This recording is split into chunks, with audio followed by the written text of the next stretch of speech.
습니다. 나오미가 또 이르되 보라 내 동서는 그의 백성과 그의 신들에게로 돌아가나니 너도 너의 동서를 따라 돌아가라 하니 룻이 이르되 내게 어머니를 떠나며 어머니를 따르지 말고 돌아가라 강권하지 마옵소서. 어머니께서 가시는 곳에 나도 가고 어머니께서 머무시는 곳에서 나도 머물겠나이다.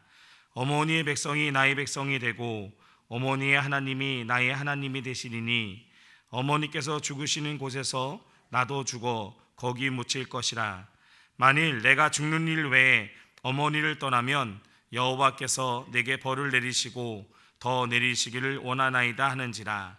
나오미가 룻이 자기와 함께 가기로 굳게 결심함을 보고 그에게 말하기를 그치니라. 아멘. 우리 옆 사람에게 이렇게 인사하겠습니다. 사랑합니다. 사랑합시다. 네, 율동을 한번 해야 될 것 같은데요. 사랑하십니까? 네. 하나님의 사랑을 깨닫고 나누는 것은 정말 우리 삶 속에서 너무나 중요한 문제입니다. 찬송도 하나님의 사랑을 깨닫고 하나님의 사랑을 나누실 수 있는 성도들이 되시길 소망합니다. 우리가 이 세상을 살아가며 우리가 하나님을 믿는다라고 말하면서 하나님 때문에 포기했던 기억들이 있으십니까? 내가 하나님 때문에 결단하고 내가 하나님 때문에 무엇인가 행했던 기억들이 있으신가요? 이 세상을 살고 있는 사람들은 참 머리회전이 빠릅니다. 그래서 어떤 상황을 만나게 되면 벌써 계산이 딱 나오죠. 아, 이거는 나한테 유리하다, 유리하지 않다. 그러나 세상 사람들이 모르는 것이 있습니다. 하나님이 살아계시고 역사하신다는 사실이죠. 세상 사람들은 알지 못하지만 하나님이 살아계시고 역사하신다는 사실을 아는 사람들이 있습니다. 그것은 하나님 한 분만을 바라보는 사람들입니다. 우리가 하나님 한 분만을 바라볼 때 우리가 생각할 때는, 아니 세상 사람들이 바라볼 때는 손해나는 일이다라고 생각할 수 있지만 그곳에는 하나님의 놀라운 은혜와 계획이 머물러 있다라는 사실입니다. 사성도분, 우리가 이 세상을 살아가면서 하나님만을 바라보실 수 있길 소망합니다. 하나님이 정답이고 하나님을 바라볼 때 하나님의 선한 인도하심이 우리들 가운데 넘칠 수가 있습니다. 죄송한데 여기 히터 좀 꺼주시겠습니까? 제가 지금 너무 더워서. 네.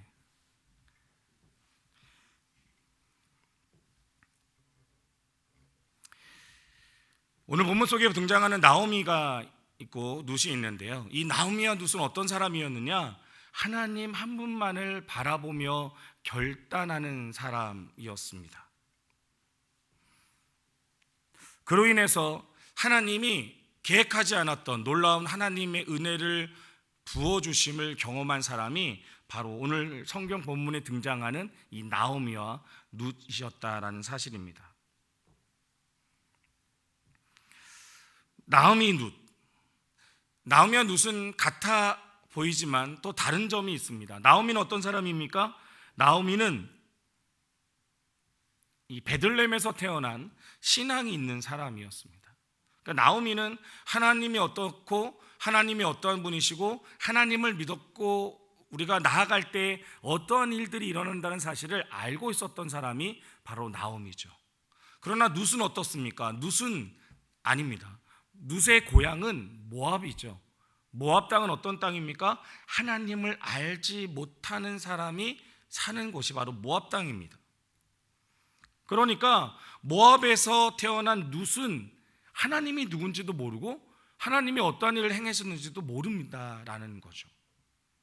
그런데 이 나오미와 룻이 공통적으로 결론을 내린 것이 있습니다. 그것은 무엇이냐면 바로 이 모압 땅을 떠나 베들레헴이라고 이야기하는 땅으로 향했다라는 사실입니다. 그리고 그곳에서 하나님의 놀라운 은혜를 경험하게 되었다라는 거죠. 룻이 왜 어떻게 이 나오미 시어머니를 쫓아서 자신의 고향 모압을 버리고 베들레헴에 갈 수 있었을까요? 지난 시간에 우리는 그것이 바로 룻의 헤세드라고 이야기를 나눴습니다. 기억나시죠? 룻이 헤세드, 긍휼의 마음이 있었기 때문에 이 바로 나오미를 쫓아서 베들레헴에 갈 수 있었다라고 말씀을 나눴습니다. 그러면 룻이 단순히 이 헤세드, 긍휼의 마음만을 가지고 나오미를 쫓아 이 모압에 베들레헴에 들어갔느냐라는 겁니다. 그렇지 않다는 거죠. 여기는 한 가지가 더 있습니다. 그것은 바로 이 시어머니 나오미에 대한 신뢰였습니다. 그것이 바로 오늘 저희가 읽었던 이 룻기서 1장 16절, 17절 본문에 잘 드러나 있는 것을 볼 수 있습니다. 그러자 룻이 대답하였습니다. 나더러 어머니 곁을 떠나가거라. 어머니를 뒤따르지 말고 돌아가라고는 강요하지 마십시오. 어머님이 가시는 곳에 나도 가고 어머님이 머무르시는 곳에 나도 머무르겠습니다. 어머님의 결의가 내 결의이고 어머님의 하나님이 내 하나님입니다. 어머님이 숨을 거두시는 곳에서 나도 죽고 그곳에 나도 묻히겠습니다. 죽음이 어머님과 나를 떼어놓기 전에 내가 어머님을 떠난다면 주님께서 나에게 벌을 내리시고 또 더 내리신다 하여도 달게 받겠습니다 라고 이야기합니다. 현대를 살고 있는 시어머니와 며느리 사이에서는 절대 있을 수 없는 일들이 일어나고 있습니다. 이왕이면 시어머니가 계시는 데는 절대 가지 않을 것이라 다짐하는 우리 며느리들인데 그렇지 않는 룻의 모습을 보지 않습니까? 왜일까요? 무엇이 이들의 신뢰를, 관계를 좁혔냐라는 겁니다. 그것은 바로 나오미의 삶이었습니다. 며느리인 룻이 시어머니인 나오미를 신뢰할 수 있는 것은 바로 나오미의 삶이었다라는 것입니다. 나오미가 룻이 볼 때 괜찮은 사람이었다라는 거죠. 그렇기 때문에 룻은 나오미를 따랐다라는 것입니다. 고린도후서 2장 15절 말씀에 보면 우리는 구원을 얻은 사람들 가운데서나 멸망을 당하는 사람들 가운데서나 하나님께 바치는 그리스도의 향기입니다 라고 고백합니다. 사도 바울이 이야기합니다. 뭐라고 이야기합니까? 당신은 그리스도의 향기입니다 라고 말합니다. 여기서 말하는 당신은 누굽니까? 바로 그리스도를 따르는 사람들을 이야기합니다. 그리스도를 따르는 사람들은 그리스도의 향기다라는 것이죠. 참 매주일 감사하게도 이 자리에 있으면 이 꽃향기가 이렇게 옵니다. 때로는 꽃향기가 너무 강해서 어지러울 때도 있습니다. 근데 그만큼 향기가 강하죠. 꽃은 향기를 내야 됩니다. 맞습니까? 네. 꽃이 향기를 잃으면 어떻게 됩니까? 꽃으로서의 가치가 없어진다라는 거죠. 사랑하는 성도 여러분, 그리스도인들은 그리스도의 향기를 나타낼 때 그리스도인으로서의 가치가 있다라는 사실입니다. 여러분들은 어떠한 향기를 내뿜고 계십니까? 여러분들의 어떠한 향기로 말미암아 주위에 있는 사람들이 그 향기에 취하며 살고 있느냐라는 겁니다. 나오미. 그럼 나오미에겐 이 룻을 감동시킬 수 있는 어떠한 향기가 있었을까요? 오늘 본문을 통해 보면 두 가지의 향기를 우리는 발견할 수 있습니다. 첫 번째 향기는 바로 믿음의 향기입니다. 룻기서 1장 16절 다시 한번 보시면 룻이 대답합니다. 나더러 어머니 곁을 떠나가거라. 어머니 뒷자리 말고 돌아가라고 강요하지 마십시오 라고 이야기하면서 끝에 보시면 어머님의 하나님이 내 하나님입니다 라고 고백하고 있습니다. 앞에서 설명드렸지만 모압에서 태어난 룻은 하나님을 모릅니다. 그죠? 룻은 태어날 때부터 하나님을 모르는 백성이었습니다. 그런 룻이 지금 나오미의 하나님이 바로 내 하나님이 됩니다 라고 이야기하는 겁니다. 그 이유는 단 하나죠. 바로 시어머니인 나오미를 보면서 하나님을 보았다라는 겁니다. 그러니까 나오미가 믿고 있었던 하나님의 모습이 자연스럽게 누구에게 흘러갔다는 겁니까? 며느리인 룻에게 흘러갔다는 겁니다. 강요한 것이 아닙니다. 그냥 나오미가 하나님을 믿는 믿음을 가지고 살았는데 그 삶의 모습을 지켜보던 룻은 나오미가 믿는 하나님이 바로 내 하나님입니다라고 고백하게 되었다라는 사실이죠. 더군다나 뭐라고 이야기합니까? 나는 그 하나님을 믿고 싶습니다라는 고백이 바로 룻의 고백에 있다라는 겁니다. 사랑하는 성도 여러분, 바로 이것이 우리의 향기가 되어줘야 합니다. 출애굽기 3장에 보시면 하나님이 또 말씀하셨다. 나는 너의 조상의 하나님, 곧 아브라함의 하나님, 이삭의 하나님, 야곱의 하나님이다. 모세는 하나님을 뵙기가 두려워서 얼굴을 가렸다라고 이야기합니다. 하나님이 모세에게 나타나셨습니다. 그런데 뭐라고 자신을 소개하냐면 나는 아브라함의 하나님, 이삭의 하나님, 야곱의 하나님이다 라고 이야기합니다. 무슨 이야기입니까?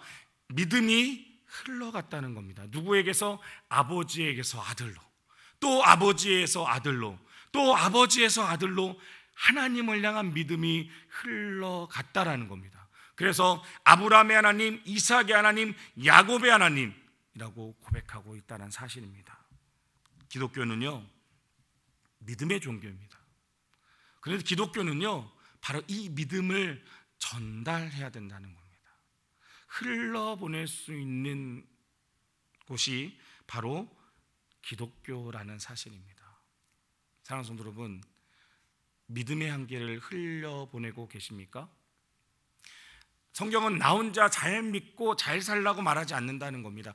너가 하나님을 믿는 정말 그리스도인이라면 그 그리스도인이 그 믿음이 다른 사람들에게 흘러가야 된다는 겁니다.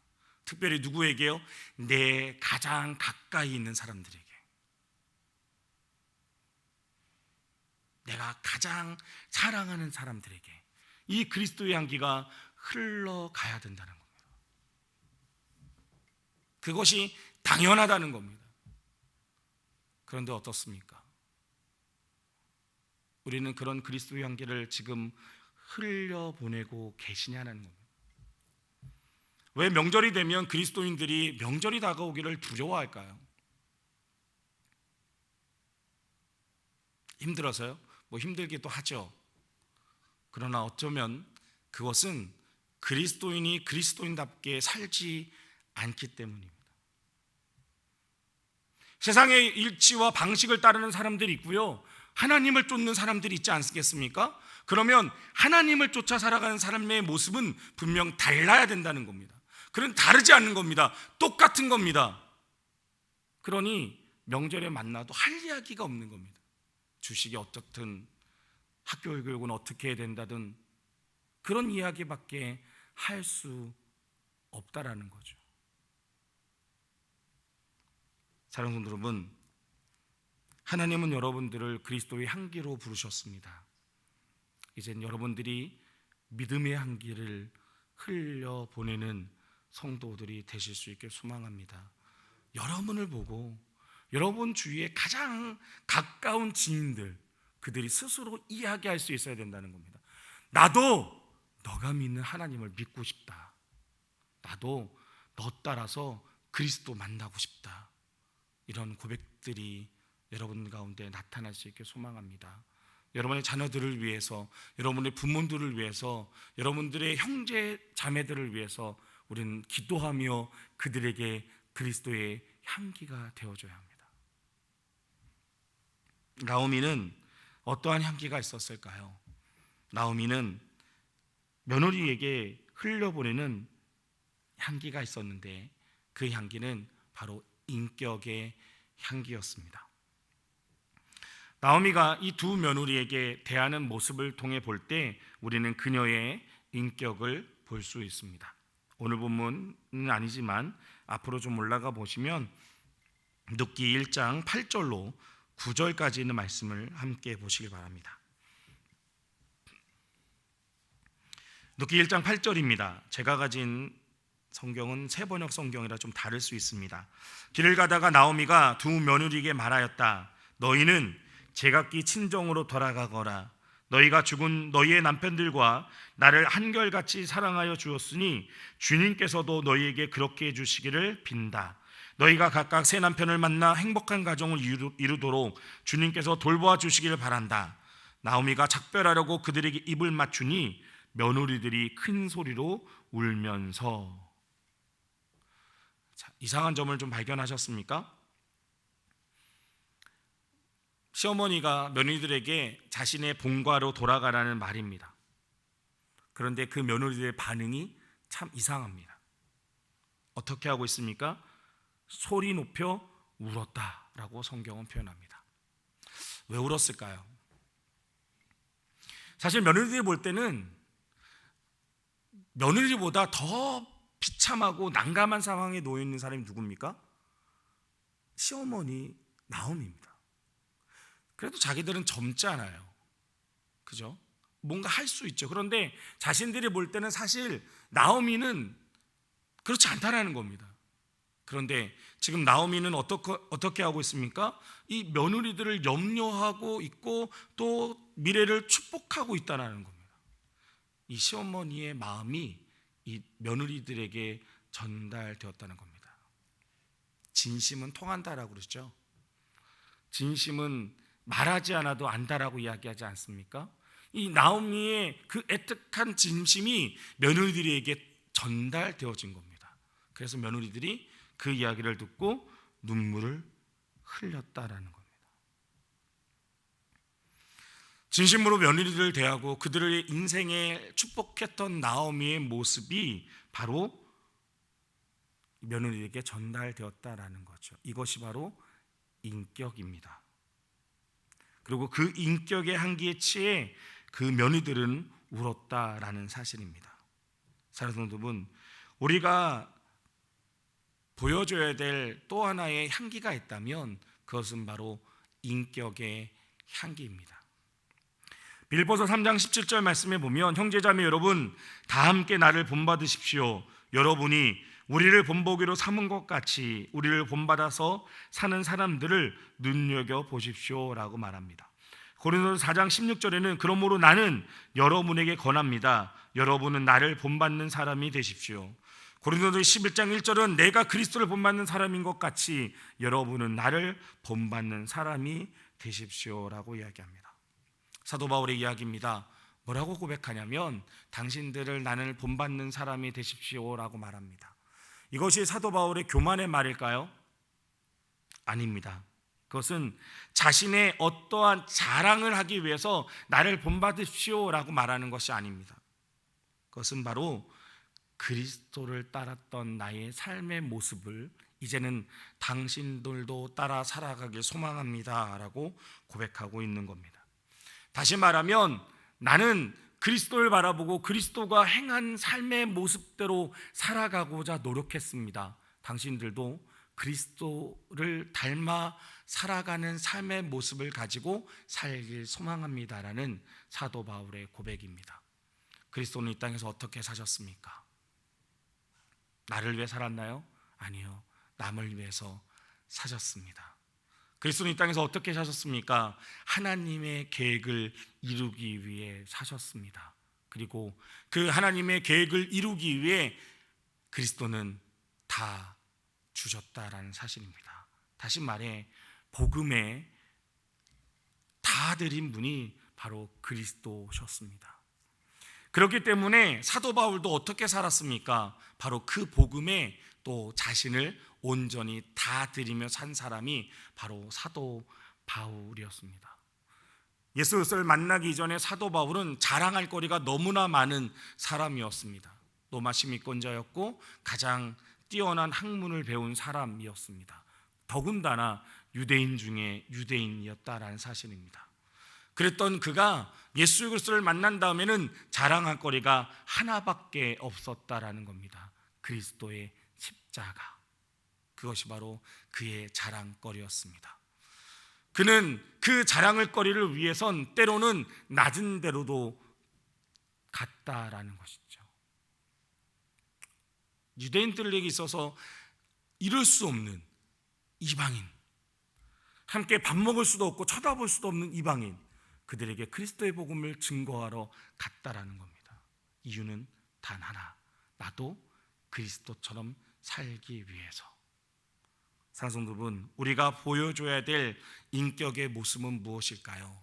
그것은 바로 그리스도의 삶의 모습이다라는 사실입니다. 어떠한 향기를 여러분들이 내뿜으시겠습니까? 이제는 그리스도의 향기를 내뿜는 하나님의 거룩한 자녀들이 되실 수 있길 소망합니다. 그 일을 위해 이 땅에 예수님이 오셨습니다. 그리고 그 일을 이루셨습니다. 그리고 이젠 우리에게 명령하십니다. 너희도 나처럼 살아라. 그리스도인이 그리스도인의 향기를 내뿜을 때만이 그리스도인이라 불릴 수 있습니다. 우리 필그림의 모든 성도들이 이제는 이 그리스도의 향기를 내뿜는 성도들이 되실 수 있길 간절히 소망합니다. 기도하겠습니다.